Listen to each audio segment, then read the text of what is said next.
Good morning, good afternoon, and evening, baseball fans. Welcome back to the Barstool Baseball Show. It is Carl. This is a Monday power ranking panel show. I am joined by a fine collection of baseball experts, Hubs, Castellani, and Clemmer. It is Labor Day. Happy Labor Day to you fellas. Yes, happy Labor Day. You look like shit, Clemmer. What was that? I woke up like half an hour ago. Did I. I don't know. I didn't say a fucking thing about you, Hubs. Self-centered fuck. I just said I woke up. Like I woke up an hour ago. I'm groggy. I'm a little punchy, and I'm ready to go. See, that is why you were bragging in the office how it's great to be 43 years old. It is. The way you woke up today, no, I don't want that. What's your morning process? How long does that take to get the engine revved up? For me, Christ, like 2 hours. I'm just not a morning person. Like I'd rather be up at 1:30 in the morning than right now. Like I'm just not. It takes me a while to get get my head in the game a little bit. But yeah, I mean, I used to have a job where I had to be at work every day at 8 a.m. And it's like I would try to schedule meetings after 10 because I just knew I was a fucking train wreck until 10 a.m. You're going to the Mets game today. You're wearing the Mets jersey. Yeah. Mets, Mariners. People have already actually know the score by now because they're in the future. I'm in the past. But we'll see. Mets have been playing a lot better. DJ Stewart, bizarrely, has become this really good player for the Mets. I'm sure it's a small sample size, but something to watch for next season. Hubs, you look good. You're on a rooftop outside some sort of deck setting. If you're watching this on YouTube, you know what I'm talking about. Subscribe, please. Thank you. And the Yankees are in the middle of putting it on the Astros, if I'm correct. It's weird times. It's of course, this is like when we play like a real team. It's nice to see the kids actually coming through. Gives me some misguided hope probably for 24, and it makes me Hal, God damn it, he got us to watch baseball games in September because I was really checked out. But I feel like that was actually one of the big proponents of the Dominguez call-up was we got to get people in the seats to watch these guys. So let's give them something worth a damn. It's been fun to see them kick their ass. Yeah, we'll talk about the Astros in a little bit. Yeah, Dominguez and Mauricio both got their start, obviously crosstown teams, and both did really well. I mean, Mauricio starts off with 2 multi-hit games. Dominguez first at bat against a Hall of Famer. First swing of his MLB career is a home run off Justin Verlander. Jesus Christ. Little flat, 94 miles an hour, little flat, over the middle of the plate. Castellani, does that hurt your feelings when you see Verlander?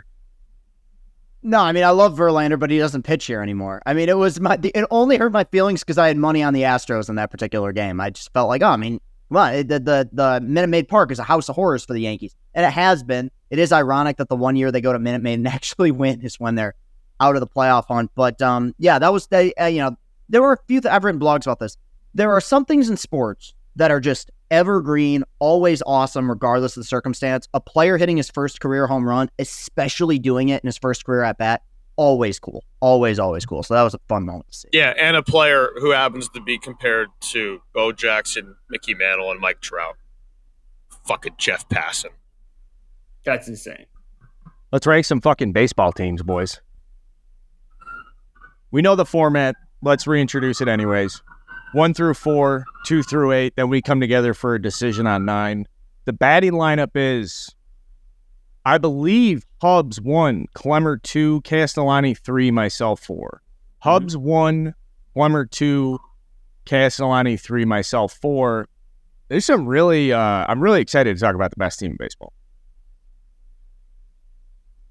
Yeah, to no surprise here, drum roll please, the Atlanta Braves are the best of the best team. They're number 1 on our power rankings for I don't know how many weeks in a row at this point. Something I brought up last week about them.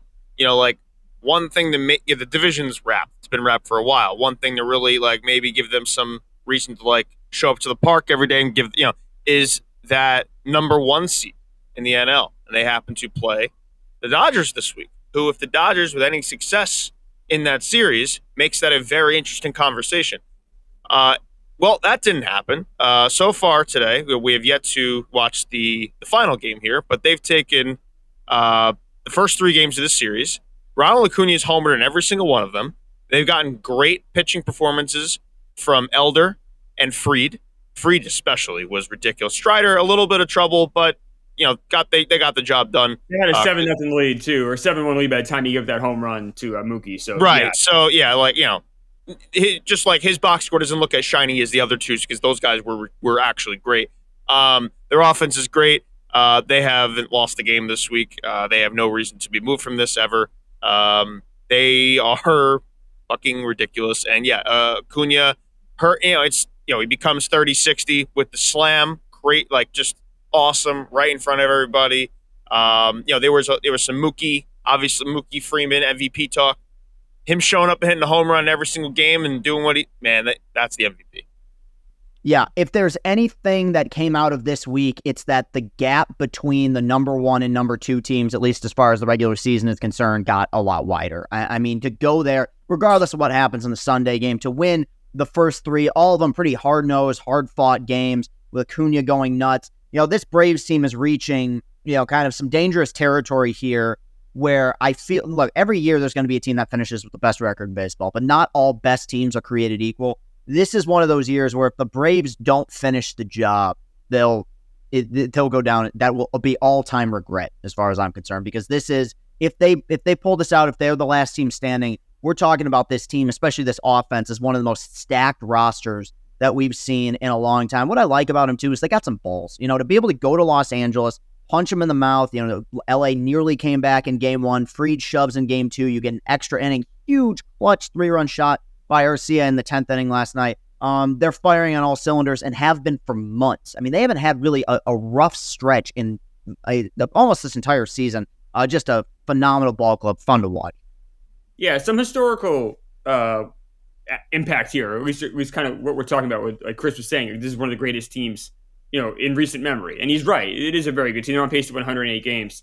The best teams of a decade or best teams of a period of time don't necessarily always win. Hub's 98 Yankees, they did win. They were an amazing team. But like 2001 Mariners didn't even get to the World Series.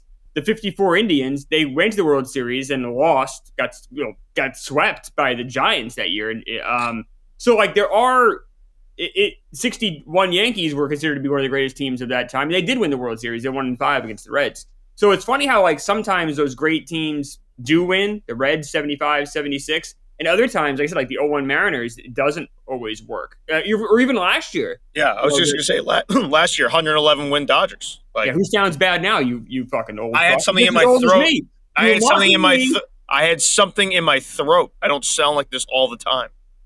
I don't sound like that all the time. 111 win Dodgers. You jumped right down my throat. 111 win Dodgers lost in the NLDS. Yeah. Yeah, so like right, so like, and Hubs is exactly right. Like, I mean, so you never know, especially with these extra rounds of playoffs. I almost think we might need to pump the brakes a little bit. As like, I don't know. Part of me is like, if they don't win the World Series, I agree with Chris. It's definitely like a lost year. But then part of me is like, it's so hard to win a World Series now. These extra rounds, like, is that a fair way to judge it? I don't know. I'm still kind of trying to figure it out. Can you pick? But like, it's I think of it like this. Can you picture them losing 3 games in a 5-game series? Or 4 and a 7. I said the same thing last year. I can't picture that. So, like that kind of sentence, describing a team, it would be stunning to me if they don't make the World Series. Stunning. But didn't you say the same thing last year? What? Didn't you say the same thing last year with the Dodgers? I know I did. I don't know. I don't know if I felt this way about the Dodgers last year. I don't know if I did.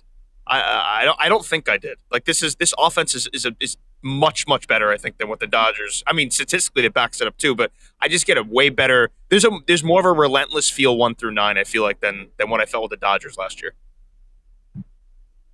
I think it's fair for Braves fans to have the expectation to win a World Series or it's a failure. I think it's silly for national objective people on the outside to say it's a failure if they don't win a World Series. I think if you're personally tied to this team and you've watched them 162, you can be a little goofy. I think for us to sit here and say it's, for all these reasons, it's impossible to win a World Series. However, this is one of the better teams I can remember in the last 2 decades.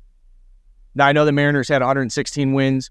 However, they lack star power that blows my tits off. Ichiro was a great candidate in right field, Rookie of the Year MVP. Edgar Martinez, that was kind of a patch together. That roster won't blow you away the way the Braves do. That all-time best. That pitching was incredible, though, Carl. I mean, Jamie Moyer, Freddie Garcia. He even had like Joel Pinheiro come up. He had an ERA of like 203. Like, it was a crazy year. It really was an amazing. They were such an efficient team. I was old enough to watch those games a lot. I had the baseball package at that point, and I was in college, and I remember just like watching this team. They would win every game by 4-2, like every single game, or 5-1. Like they would always like find ways to win. Ichiro was so incredible. That was a special team. They won so much, but you're right. They fell short. One thing I do want to say, that the Braves are on pace right now, amazingly, to have the most home runs by any team in baseball history.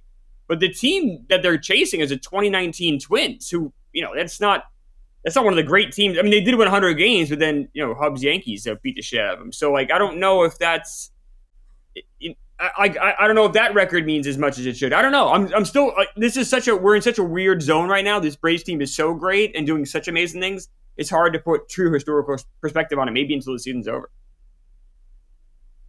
Clemmer, you're up second. Yeah, I mean, it's the Dodgers, obviously. So I'm going to defend the Dodgers a tiny bit here, where I don't know if I loved how the pitching matched up. So, like, the starting pitching breakdown, it's not obviously how it would go in the playoffs. They're obviously not going to have, like, Emmett Sheehan probably isn't going to start a playoff game, I don't think. He started yesterday and pitched 4 decent innings. But, like, I don't think that's how it's going to go for them. So I don't know if it lined up exactly how the Dodgers would have had it in the playoffs. Having said that, though, they got spanked. And I'm not usually one to make too much of a series because it's 162 games. What does 3 or 4 games really matter? But they were outclassed this weekend. But that doesn't, like I said, doesn't mean the Dodgers are bad. They're on pace to win 100 games. They're up 13 and a half games in their division. Like, they're an incredible team. They're really good. And I don't think what we're seeing this weekend means the Dodgers can beat the Braves. I think it just means it just raises the degree of difficulty. It makes what they've done in the regular season, the separation between them, that much wider, but the sample size is going to diminish the second you get to October. Yeah, with you. I mean, it kind of goes back to when we did the roster wars. I think it was 10-3 Atlanta, and we still all said wouldn't shock us if LA got to October and beat Atlanta. I think the same thing could happen this year. The sample size gets so much smaller. Last year you had an 88-win Padres team that went to LA and won. So yeah, I think that they took it on the chin this week. I do agree with you. I think the pitching lined up for Atlanta to be more successful in that series, but there's nothing to be concerned about. Yeah, you said 13 games, 13 and a half games up in their division. It wasn't that long ago when we were like, hey man, the Diamondbacks are on their tail, like the Giants are on their tail, and they just got crazy hot in the summer. It's still a remarkable team that it would not shock me at all if they're the last one standing. One last thing on that series, as much as I'm defending the Dodgers, being like, all right, the pitching didn't match up, those games were in LA. Yeah. In Atlanta, LA ain't no bus ride either. That's a tough place to play. That's as much as a home field advantage you can get in the National League, I believe. Wrigley? No, Carl? Yeah, Wrigley was the one that came. I was thinking the Cubs, no? Yeah. Yeah, Cubs. Day games. Day games is a nice advantage. Yeah. I think the travel's harder. People love the Central Philly's time a zone. hard place to play. Philly's a good home field advantage. A Philly playoff game Yeah. is just about as good as it gets in You're sports. just lucky to like have yourself alive and your family intact, like after a Philly playoff. It's great. There's no stadium that I've been to that I feel more like on top of the action, like across the entire stadium, than I do when I'm at Citizens Bank Ballpark. I Obviously, think Fenway- it's an illusion. It feels like an illusion. It doesn't feel like it's 330 down the lines and 400 to It center. doesn't at all. It's so weird. You're right, Carl. I don't know if it's because it's like more enclosed or what it is, but it does feel like that. And obviously Fenway left field, you're right there. But I'm talking about the entire stadium as a whole. You do feel like you're on top of the action. It's the bank, and that place can get rowdy quick. That's a huge home field advantage. I was at the NLCS with Smitty last year when Bryce Harper hit the opposite field home run. That was an insane experience. Okay, let's keep this line moving. Obviously, Braves, Dodgers, any complaints or pushbacks here? I have none, but there could be someone out there that says, especially if they go out and they lose the 4th game today at the time that we're recording this. But even so, they played competitively, and we know the difference between 2 and 3 is still substantial. Yeah, So, I think Lonnie, you need to. Yeah, I think you need to recognize there is a 1-2 and then big gap. Yes. Like there is a separation here, so we have to respect that. Like one bad series ain't gonna. That's why we have the separation like that. Castellani, who are you cooking with your 3? Yeah, this is where things are going to get interesting because I went back and listened to last week's episode when we ranked these teams, and now I did take into account like just I think not that I ignored the Mariners, but I do think that it was very fair to have them high up on this list. They're very close to being my number 3 team. Very close. But I just can't ignore what the Orioles have done all year. And I understand if you're going with the hot hand right now, you probably have to go with Seattle. But I think that last week at this time, there were a million question marks about how is this team going to respond after losing Felix Bautista. There were many people understandably saying this is kind of the one guy they can't afford to lose. And I said, yeah, I think come October that will matter. But we're ranking best teams right now, best teams of regular season. This has been one of the most consistent groups all year. And there's multiple teams that are going to make this list in the American League that we're going to talk about that at different times throughout the season have shown a certain level of inconsistency that the Orioles simply have not shown. They're going out west. They beat the Diamondbacks last night. Kyle Bradish has been sensational for them this year. I mean, he has carried that rotation. I love the offense. It's very close considering how well the Mariners are playing. But at the end of the day, the Orioles are 8 games better, I believe, in the win column than somebody like Seattle is. And they've been in a tough divisional race. Tampa Bay has not gone quietly. I got to go with them at 3. It's very close between 3 and 4, but I'm giving the edge to Baltimore with how they play this year. Obviously, I'm not pushing back because I had the Orioles 3rd last week, and I don't think that there has been enough flip-flop for me to make it change. But Clemmer, you came in on all gas, no fucking brakes on the Mariners last week. So do you feel compelled to say they should be 3rd here? Yeah, so I'm kind of a lot of these teams are pissing me off. So it's just hard to make sense of this. After 2, it's such a huge fall off to me.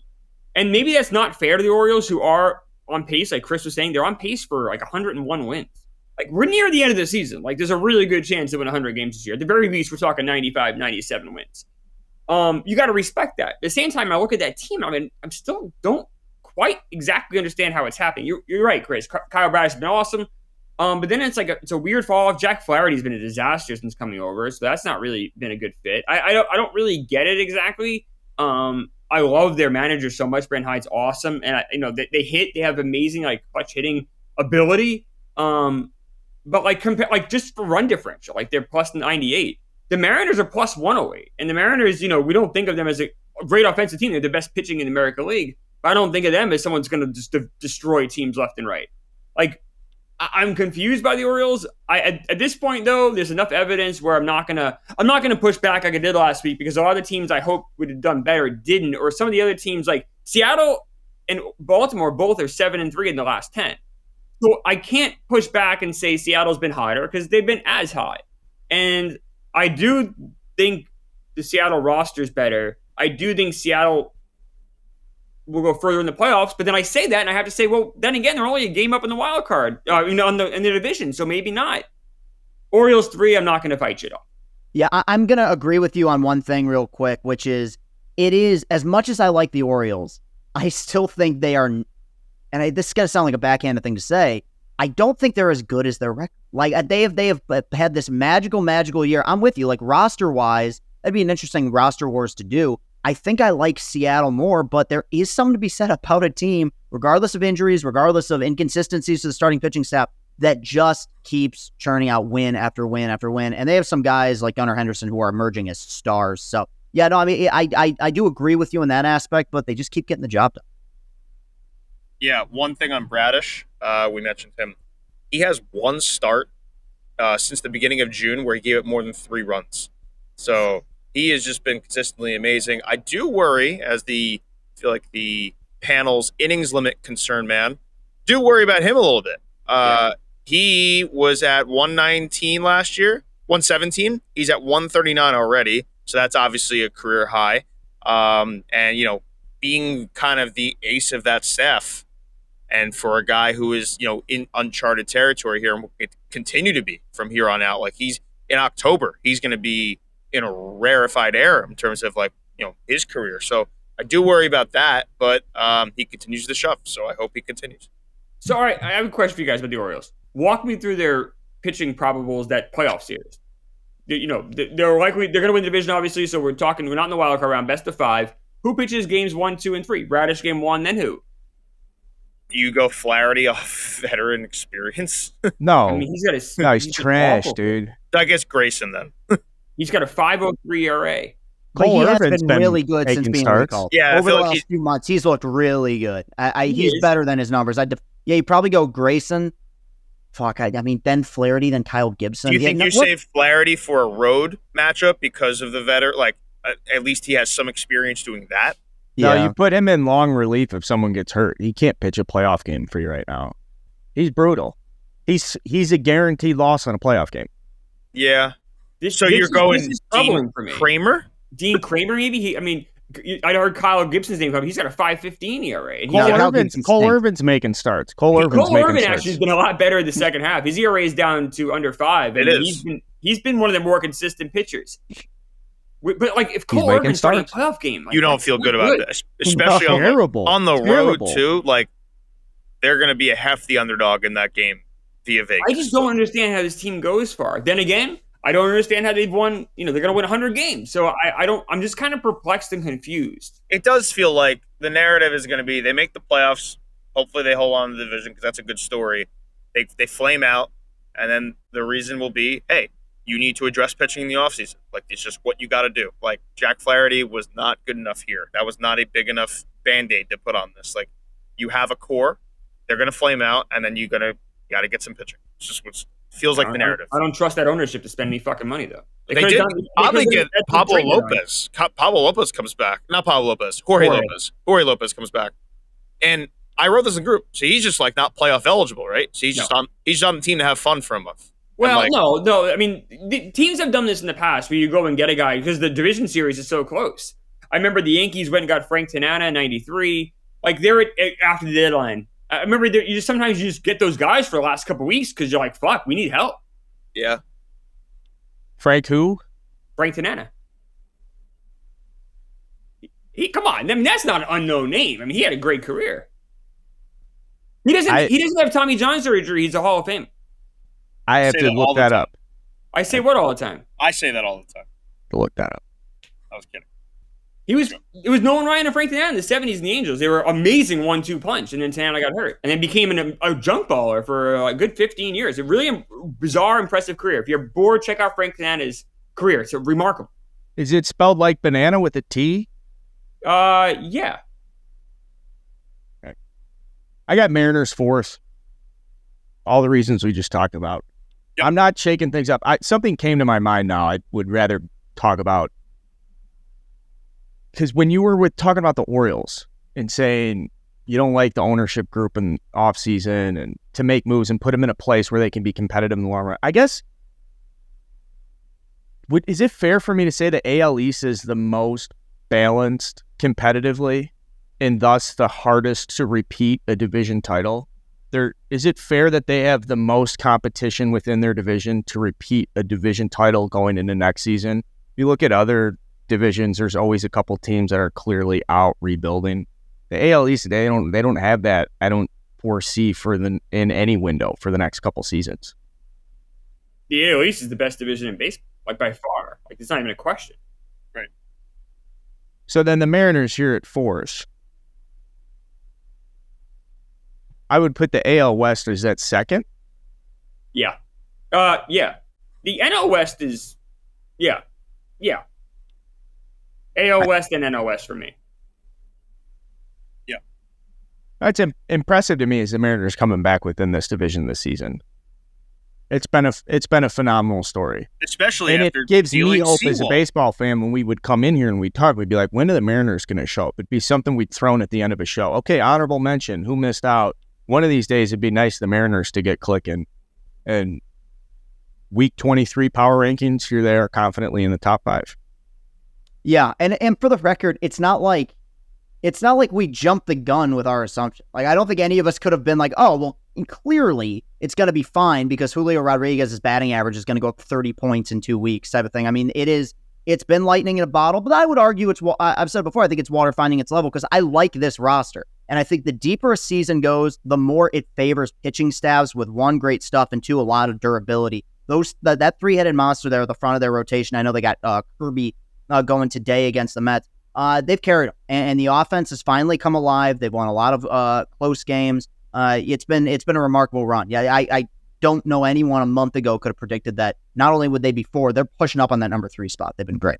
Yeah. Also, a guy we just talked about, well, I mentioned briefly how they did trade Seawald at the deadline. Like they were kind of they're waving the white flag a little bit.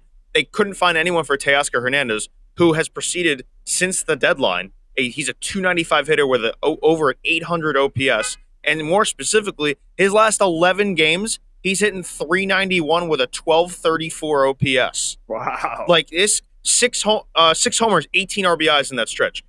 They have found their offense in a guy that is just relieved to still be in Seattle. And like, hey man, like I was worried for like the last month leading up to the deadline that I wasn't going to be here.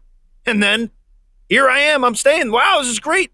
And now he's locked in. It's like that, for some reason, that is just hit something in Teoscar's brain. And he has been one of the better offensive players for this team. And in the last 2 weeks, not going to find a hotter hitter than that. No, Mariners to me are almost like the anti-Orioles in a way, right? Where I look at that team and I'm like, all right, I got Louis Castillo going, I got Logan Gilbert going, I got George Kirby, I got Bryce Miller pitching a game 4. I'm fine with that. And like, their pens loaded. Yeah, like they're yeah, and I look at those pitching probables and I'm like, all right, this feels good. Let's go kick some ass.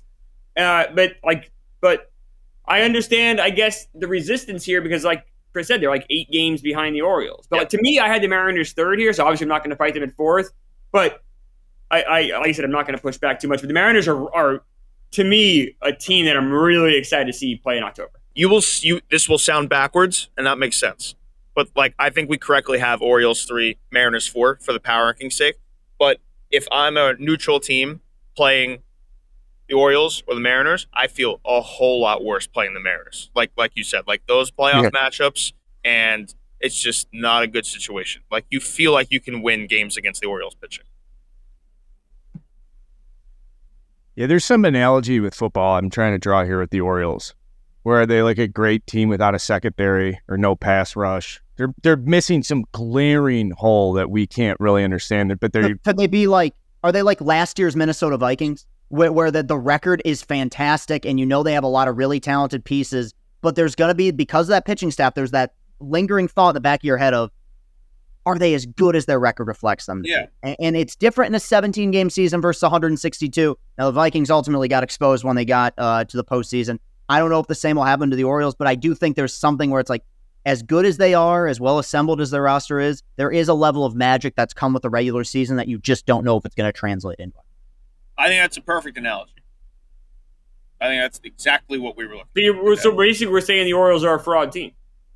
That's what you're saying. Postseason isn't a fraud. I don't think the Orioles will win the World Series. Right, I would be very surprised if they won the World Series. You knew the Vikings' weakness going into the playoffs. Like you knew they didn't have a defense, and then it happened, and that's the comparison here. Not necessarily frauds, but I know their weakness, and I think that's going to be how they lose. I think that's what the Vikings have. I mean, I don't see the Orioles even going to the World Series. I see them struggling to win a playoff round. Just because I didn't I'll be rooting for them, but I just don't. That pitching staff terrifies me. Yeah, I agree. Hubs, you're up 5th here, pal. This is hard, and similar as Clemens said, like a lot of teams are pissing me off. Like everyone kind of stayed in neutral here. So do we run back the Rays at 5? I have the Brewers 5 personally. Like I know they lost a series to Cubs, but I like how they shown up against the Phillies these first 2 games here. So, but I'm gonna listen.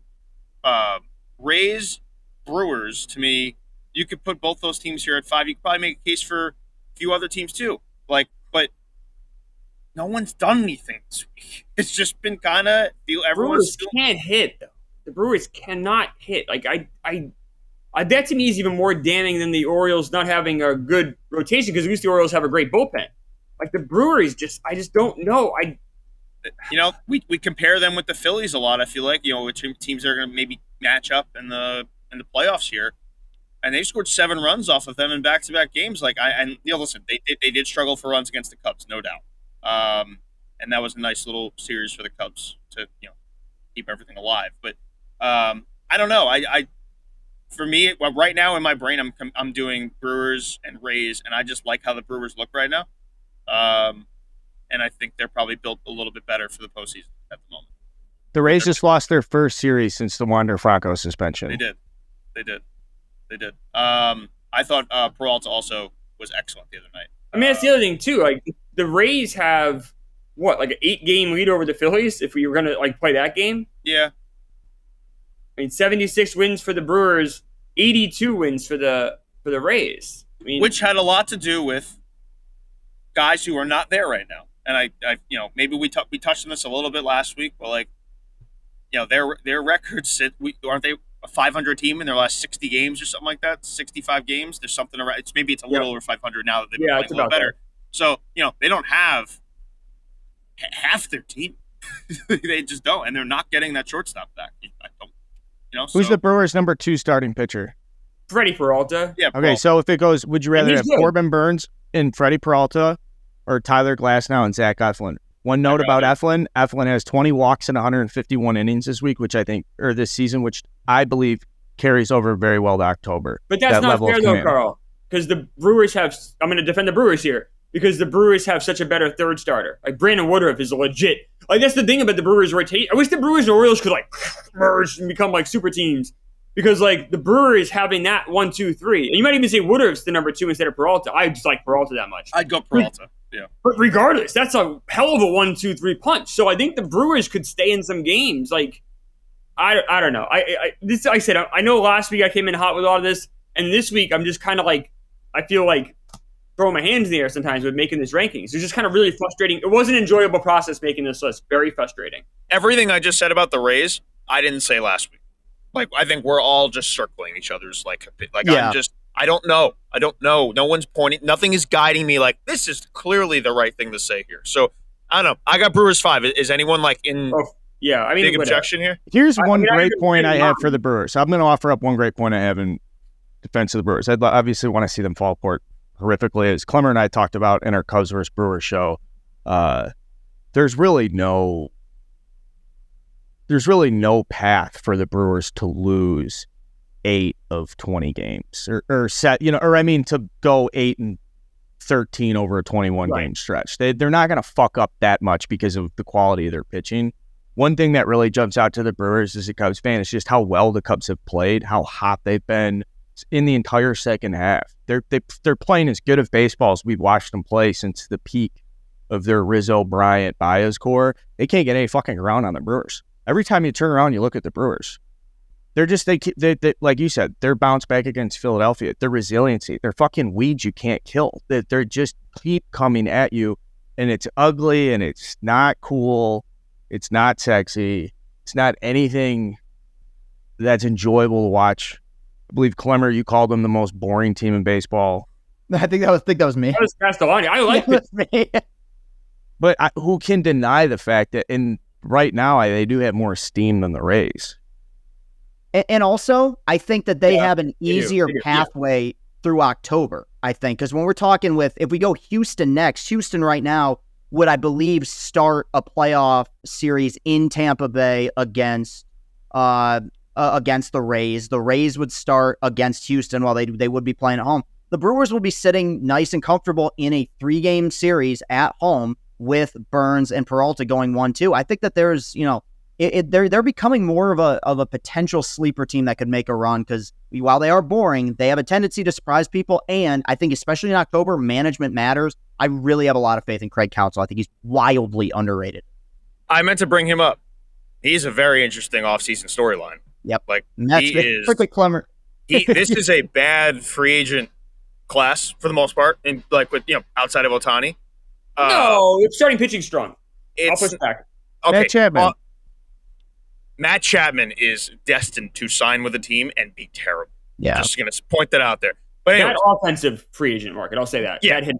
Craig Counsell is right up at the top. With like, hey, you need a manager? Is your manager under contract, but like you're not so sure? Fire him, bring Craig Counsell. Like that's how good Craig Counsell is, and he needs to be considered by 20 of the teams in baseball. Like that's how good of a manager he is.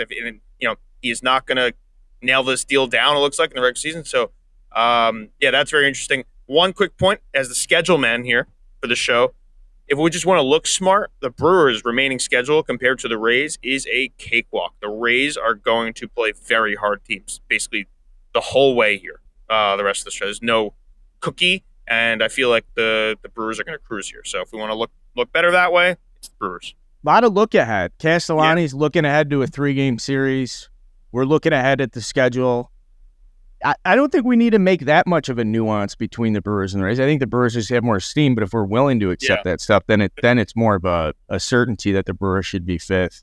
Just looking ahead and thinking of where they end up. This is difficult. No one has separated themselves, but it does seem like we're committed to tiering Braves, Dodgers 1-2. Braves are ahead of the Dodgers significantly. Orioles and Mariners, are they in that next tier together? It seems like the Brewers and the Rays are the teams we're considering in this tier. The Rangers have played themselves out, in my opinion. Do you guys feel the same thing about the Astros with them getting, soon to be swept by the Yankees this weekend?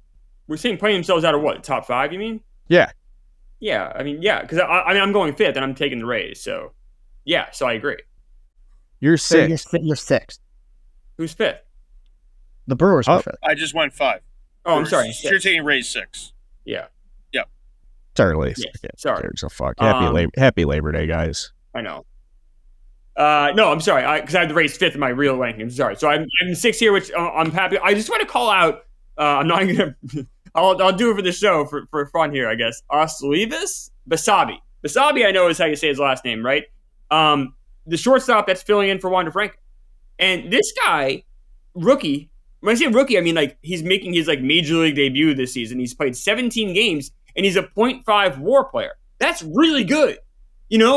Extrapolate that. We're talking about a guy that's on pace for a 4.5 WAR season if he does that all year. And Wander Franco was a 5 WAR player this year. I know I'm not 17 games. I understand all that, but I tried to drill down a little more and look into it.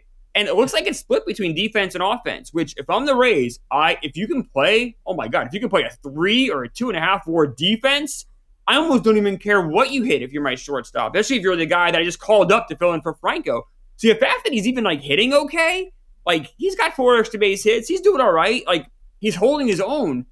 That is remarkable. And that just obviously shows the depth, the organization that the Rays have. But that is just a massive, massive, massive edge the Rays have. And, look, we talked about it, we were just saying how the Rays had that, in my opinion, a very strong 1-2. I like Eflin a lot. And obviously Glasnow has been incredible. Then you have Aaron Savali, who I like probably more than most too. It kind of falls apart from there. But I don't know. This Rays team is starting to win me back over.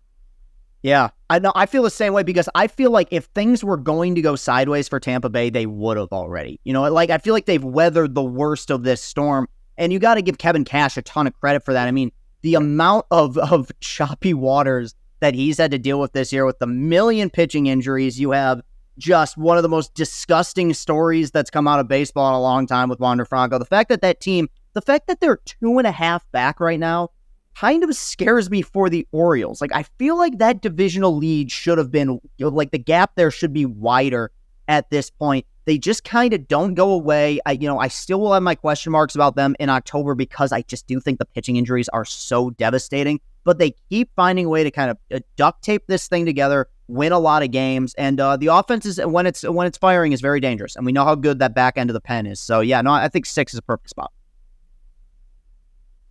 No complaints here. No, I like the Rays. Yeah. I like the Rays. Last week I got laughed at when I said I thought the Rays, I was considering them 4th. Maybe they shouldn't be that high, but I do like the Rays. I do like the resiliency that they go into October with. Glasnow is a big-time fuck you game 1 starter. Big time. 13 strikeout, 7-inning type fuck you stuff. There are times when it's who's the most dominant pitcher at their best? And Spencer Strider, he has those innings where you're holy shit. Blake Snell had an inning yesterday. He had 11 pitches and struck out the side. It's but then he'll walk through. I get it. It's frustrating. But at their peak dominance, Glasnow, and I got to say Spencer Strider, the two guys where it's no hit stuff, on the right day. Glasnow at his peak is like watching a Little League Series kid from California that's overgrown at his peak, that's 6 feet tall with a breaking ball. And you just know the little kid, that poor kid from Pennsylvania, he shouldn't be in the box against this big kid. That's the relativity I have for Glasnow. Castellani, you're up 7th here. Okay, I'm going with the Astros here at 7. I think that's a fitting spot for them. We know how good they are. We know about the pedigree, but they have been bizarrely inconsistent in the second half. And last week, they had a game. They almost no-hit the Tigers, ended up losing on the Parker Meadows walk-off. They come back the next 3 games, destroy Detroit, go on the road in Boston, just smack the Red Sox around, and you're thinking, okay, here comes the September push defending champ Houston Astros. They come back home. Well, who knows what happens in the Sunday game? It hasn't been played yet, but they lose the first 2 to a Yankees team that they have consistently beaten up on over the last several years. You look at Houston since the All-Star break, if you're looking for a statistic that perfectly encapsulates their inconsistencies, this is a tweet from Michael Schwab. They're 10-11 at home since the All-Star break. Their last 9 home games, they're 2-7. On the road in the second half, they're 17-8. They've been a completely different team playing away from Minute Maid Park. We know how talented they are. We know they bring back and continue to return a ton of guys with great postseason experience. You have guys who are having phenomenal years, but that inconsistency does scare me, which is why I can't put them higher than 6 or 7. But ultimately, even with the amount of kind of bag fumbling they've had at points, losing some really close games, they're 1 game back in their division. Like we keep talking about how great the Mariners are and how that they're going to make a deep run through October, and they very well might. Houston's right there. I mean, by the time we're done, by the time this podcast gets uploaded, they could be tied for first place. So we can't ignore that, even with the kind of ups and downs that they've had. They belong in a spot in this list. I'm taking them at 7. You know what that 10-11 home record makes me think? They found a new way to cheat at home, but they're trying to brush people off the scent, losing some games here. So then October rolls around and they unleash that, and they're like, no one can catch us because we had the 10-11 stretch, but we did. They're getting smarter. I'm on to them. I will say one quick thing. You're a crazy man on a roof right now. You're fucking Yankees fans. I am a maniac. One quick thing. Thank you to the Houston Astros for ending the Red Sox season, because that was fun to watch. Shout out Alex Cora in that first game. I believe it was first game. 13-5 Astros victory. Chris Sale started. Then a gentleman by the name of Kyle Barraclough came into the game in a 1-run game. He stayed in the game until the game was over. 4 1/3, 11 hits, 10 earned runs. Cora left him out there to die because he claimed that he was told by his medical team he didn't have anyone healthy to throw, even though the day before that he used a guy for 4 innings in relief as well. So he left this poor gentleman out there. I don't know if it was a fuck you to Heim, being like, yo, this is who you have for me to throw here. But poor old Kyle Barraclough, the Astros basically used, I watched it. I couldn't believe he kept going out there another inning. It was, I was watching a man die on my television. It was unbelievable. I will say Justin Verlander looked old against the Yankees. Maybe it's because he was facing little children, like a bunch of 20 and 22-year-olds, but he looked old on Friday for the first time I've seen in a little bit. That kind of raises my eyebrows a bit here. That would be concerning. You're going to need Justin Verlander to not look old in October, but yeah, that wasn't a great sighting. But yeah, I had him lower than this, to be fair, because I think we had him 8 last week, the Astros. So this actually kind of will shoot the arrow up, and I don't know if they were deserving this week of moving up.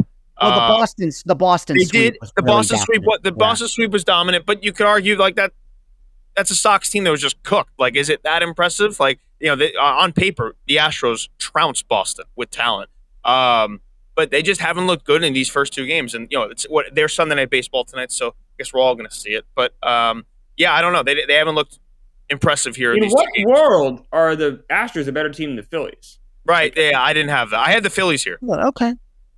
I just don't see how in any way the Astros are at all better than the Phillies.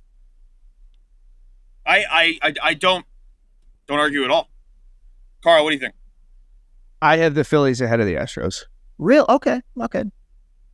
Verlander did look flat, by the way. You know what? I think this is Flat, Yeah. old and flat. And that one clip of him telling "fuck off, Alex," that was 2 weeks ago, 3 weeks ago, something like that. You remember that clip I'm talking about? Yeah. He looked like shit. He looked older than the coaching staff. He looked like he looked so old in that clip. He's 40. I know. He's I old. just couldn't believe that. That's the man behind 90s. That's a guy who won the American League Cy Young in a runaway last year. Dominated last year. He still has it in the tank. It's been a tough season for Verlander. You know, there's the cortisone shot that's coming in mid-September. So when he gets out there in October, he will have 99 in the tank. Right now, he does look a little flat, enough so that he's going to go get treated. So once playoffs get going in October, Verlander's off to the races. You got to think Kate isn't happy about being back in Houston. Like, she had in New York. She was having a great time in New York. She never really liked Texas, I would imagine. So, like, now we're back here. That's not probably helping the situation. I'm just throwing that. But, yeah, I had the Phillies at 7. I think we're 3/4 here. 3 out of 4. So that would constitute a change, right?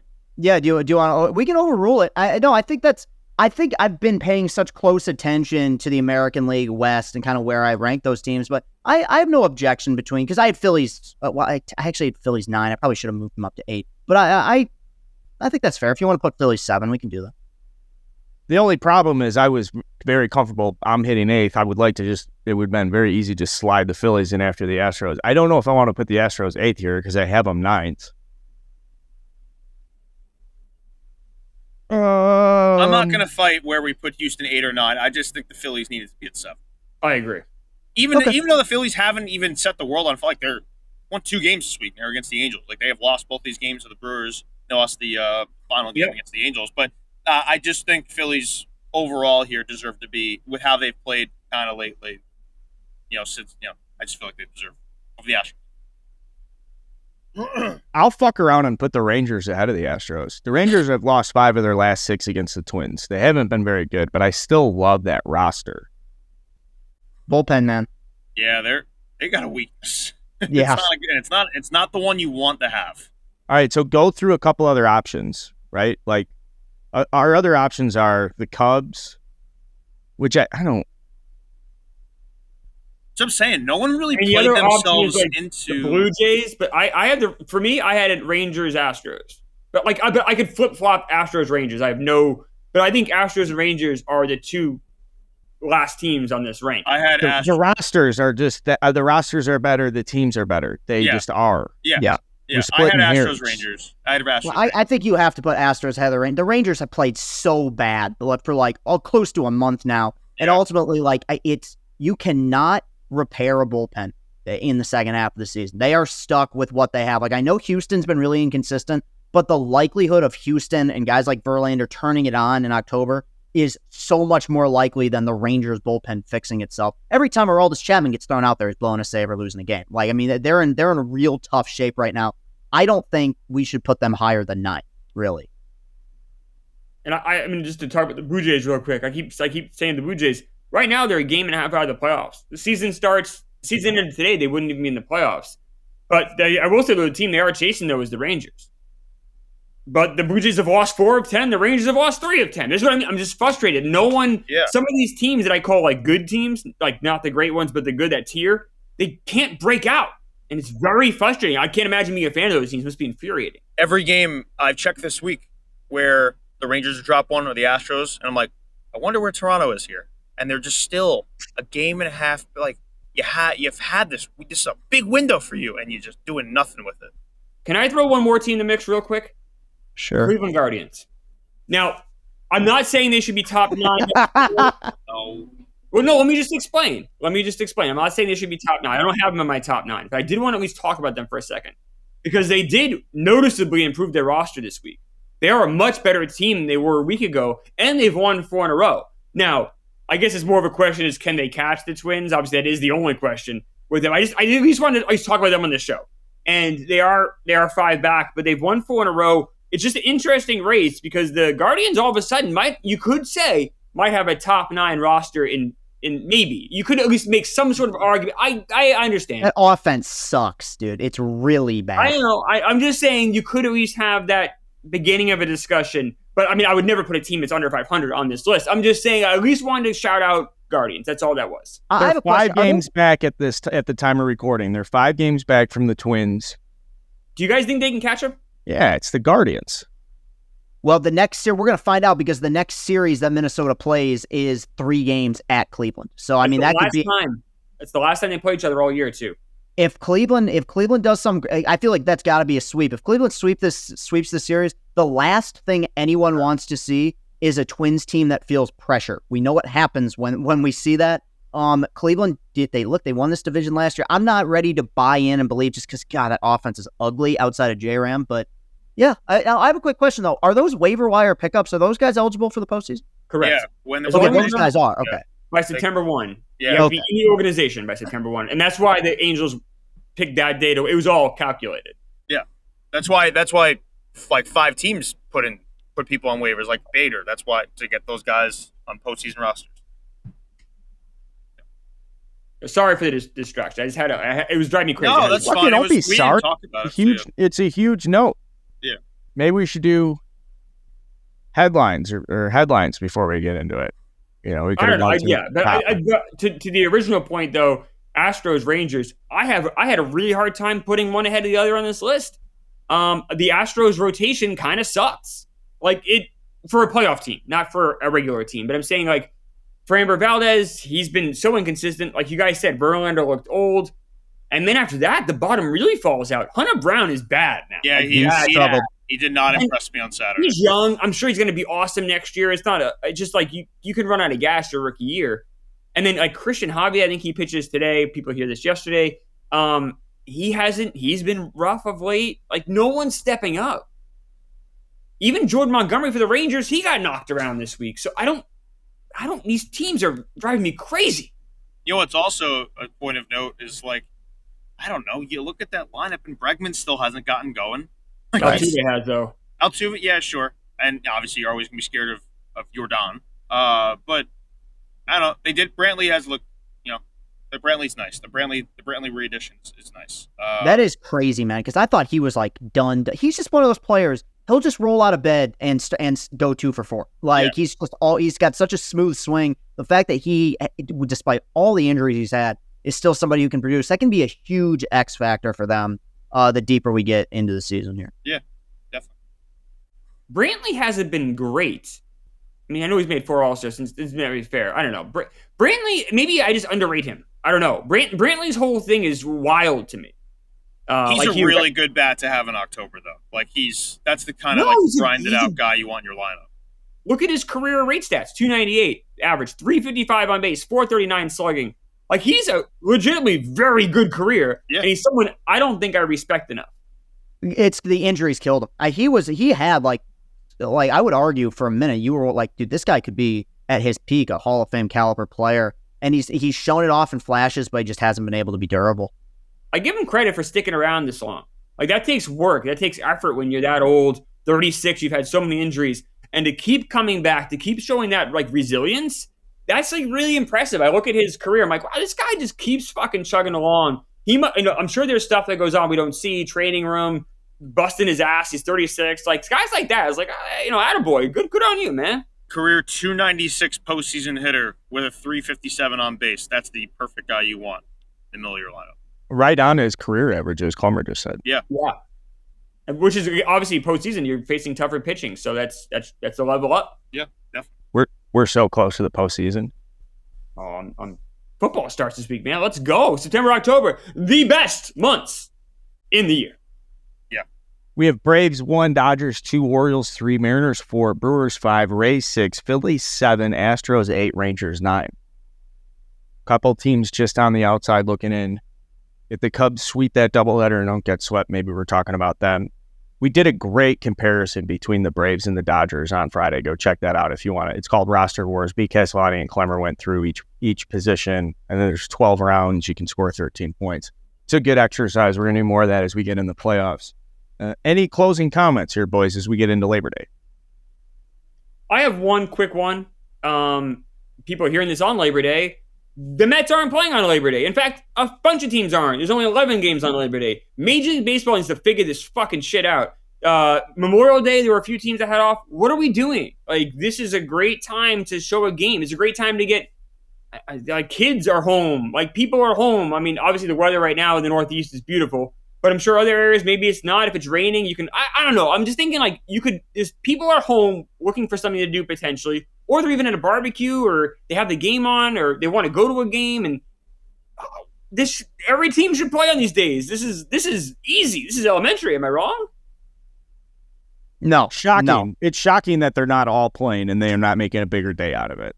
It's shocking that they don't do this at each and every opportunity. For Memorial Day, the 4th of July, they should do some bigger thing for Father's Day and Mother's Day. The days where it's just clear we're all going to be sitting around and hanging out together.